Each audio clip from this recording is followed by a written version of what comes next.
The city never slept. Its glass towers shimmered like tall candles against the bruised sky. Yet in one of those towers, hidden from the rush of the streets below, was a bedroom where rules were written not in law, but in silence. They were not rules of money, though the man who slept there owned billions. They were not rules of power, though his name had once ruled headlines. They were the rules of love, rules written with sacrifice, stitched with pain, and sealed by the power of embrace. This is the story of Donald and Mary. Donald Carson was a billionaire, the kind who built empires with restless hands and sleepless nights. At 52, he carried his wealth like a burden rather than a prize. His suits were pressed, his words rehearsed, but his heart was exhausted. Mary was his wife. She had married him before the world called him untouchable, before money had buried him beneath the mountain of expectations. She had known him when his laughter was unguarded, when he still believed life could be soft. But now, their marriage was a house of shadows. They rarely touched, they rarely spoke. What once had been a marriage bed was now a bed of rules, unspoken, heavy, and suffocating. In Donald's bedroom, silence was king. The rule was simple: no vulnerability, no tears, no trembling words. He had learned long ago that power dies when emotions are seen.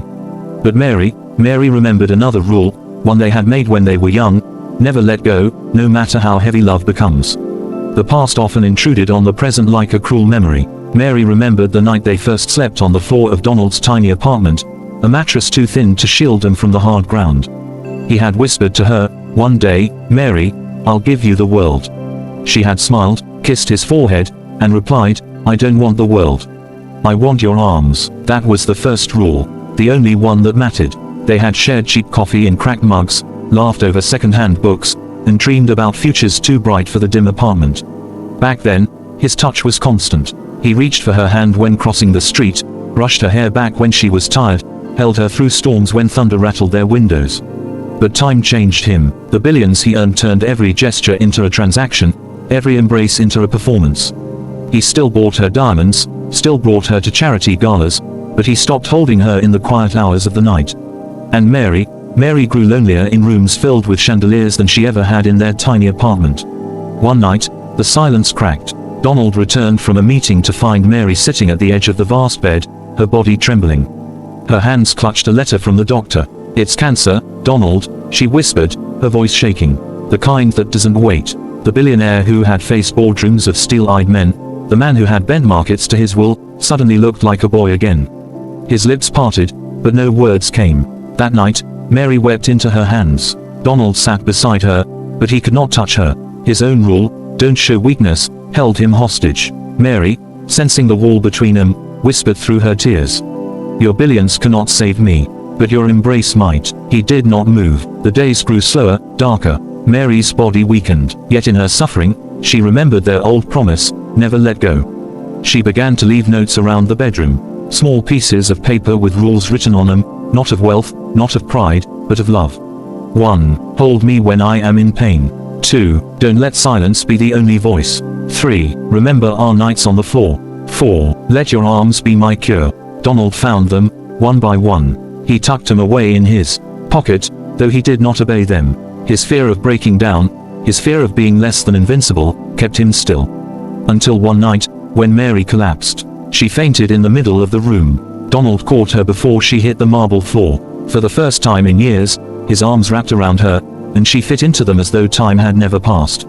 Her breath was shallow, her eyelids heavy, yet she whispered, "See, you still remember how." Tears slipped down Donald's face, tears he had buried for decades.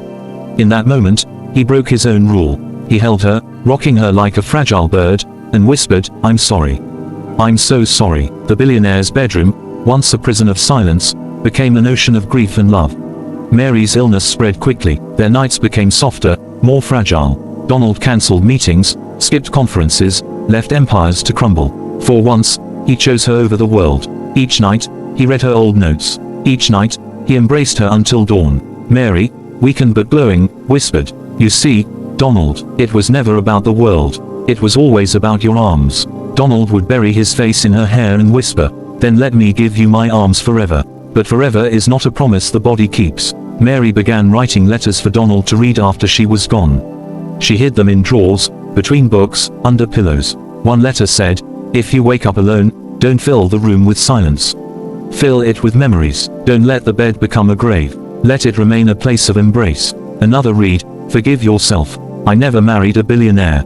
I married a man who once promised me his arms. That is who you still are.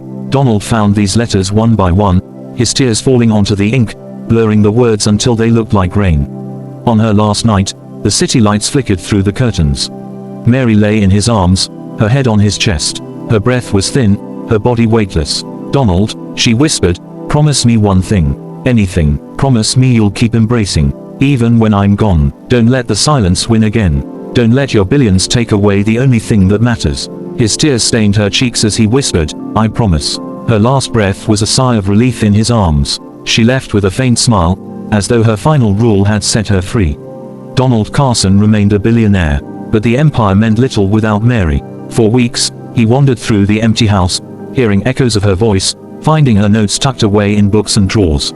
The bedroom was no longer silent. It was alive with memory, with rules not of power but of love. And every night, Donald followed the only rule that mattered. He held her pillow, pressed it to his chest, and whispered, I'll never let go.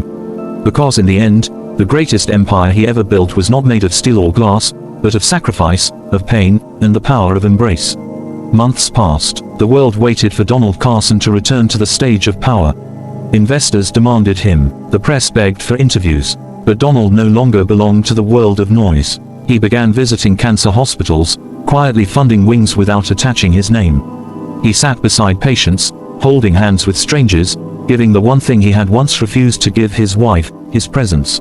Nurses whispered about the billionaire who cried openly, who held weak bodies without shame, who read letters from Mary aloud as if her voice still filled the room. At night, when he returned to the empty penthouse, he followed Mary's rules.